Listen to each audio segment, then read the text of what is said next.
வணக்கம். தமிழ்நாட்டின் வாசல் வர வந்துட்ட பேராபத்தை பற்றி நேற்று நான் வீடியோவில் சொல்லியிருந்தேன். டீலிமிட்டேஷனுங்கிற பேரில் தனது லிமிட்டை தாண்டி பாஜக அரசு தமிழ்நாடு உள்ளிட்ட தென் மாநிலங்களை வஞ்சிக்குது.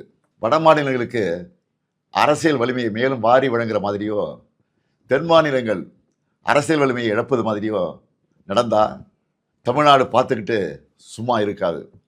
ஒவ்வொரு குடும்பமும் தெருவுக்கு வந்து போராடும்னு சொல்லியிருந்தேன். யார் நல்லது சொன்னாலும் கேட்காத ஒன்றிய பாஜக அரசு இதையும் கேட்கல. சட்ட திருத்தம் கொண்டு வந்து நாடாளுமன்றத்தில் தமிழ்நாட்டின் குரலை ஒடுக்க பார்க்குறாங்க. நாளைக்கு கொண்டு வரப்போகிற சட்ட திருத்தத்தால் வட மாநிலத்துக்கும் தென் மாநிலங்களுக்குமான உறுப்பினர்கள் எண்ணிக்கை வேறுபடும். சும்மா பெயரளவுக்கு தமிழ்நாடு உள்ளிட்ட தென் மாநிலங்களுக்கு தொகுதி அதிகரிக்கணும்னு சொல்லிட்டு அவங்களுக்கு சாதகமான வட மாநிலங்களுக்கு மிக மிக கூடுதலாக தொகுதிகளை அதிகரித்து நம்ம தென் மாநிலங்களின் பிரதிநிதித்துவமே தேவை இல்லை என்ற நிலைமையை கொண்டு வர போகிறாங்க. இதைத்தான் எங்களுக்கு கிடைக்கப்படும் மாபெரும் அநீதி என சொல்கிறோம். மக்கள் தொகையை கட்டுப்படுத்தினதுக்காக தென் மாநிலங்களுக்கு தண்டனை இது. தேச நலனுக்காக, தேச வளர்ச்சிக்காக நாங்கள் துணை நின்னா எங்களுடைய அரசியல் உரிமையை பறிப்பீங்களா? இதை விட கொடுமை என்ன இருக்க முடியும்?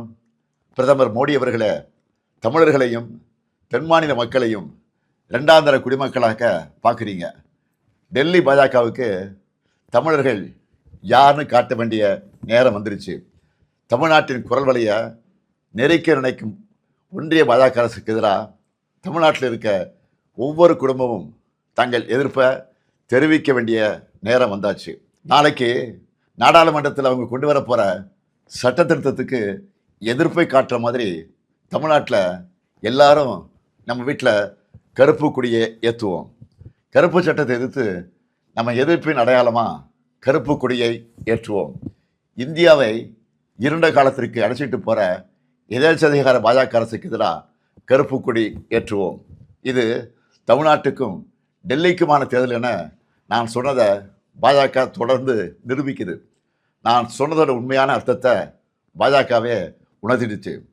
அவங்களுக்கு தமிழ்நாடு முன்னேறக்கூடாது, தமிழ்நாட்டை சார்ந்தவங்க குரல் கூட நாடாளுமன்றத்தில் ஒழிக்கக்கூடாது. அதுக்கான சதி திட்டத்தை சட்டமாகவே கொண்டு வராங்க. சதியை எப்படி சட்டமாக ஏற்க முடியும்? கருப்பு சட்டத்துக்கு எதிராக கருப்பு கொடி ஏற்றுவோம். ஒவ்வொரு வீட்டிலும் பொது இடங்களையும் ஏற்றுவோம். மீண்டும் எச்சரிக்கை செய்கிறேன், மக்கள் தொகை அடிப்படையில் தொகுதிகளை முடிவு செய்யக்கூடாது. கருப்பு சட்டத்தை நிறைவேற்றக்கூடாது. 8 கோடி தமிழர்களின் ஒற்றை கோரிக்கை இது. அரசியல் எல்லைகளை கடந்து தமிழ்நாட்டின் உரிமையை காக்க தமிழ்நாடே ஓங்கி ஒலிக்கட்டும். தமிழ்நாடு போராடும், தமிழ்நாடு வெல்லும். வெல்வோம் ஒன்றாக.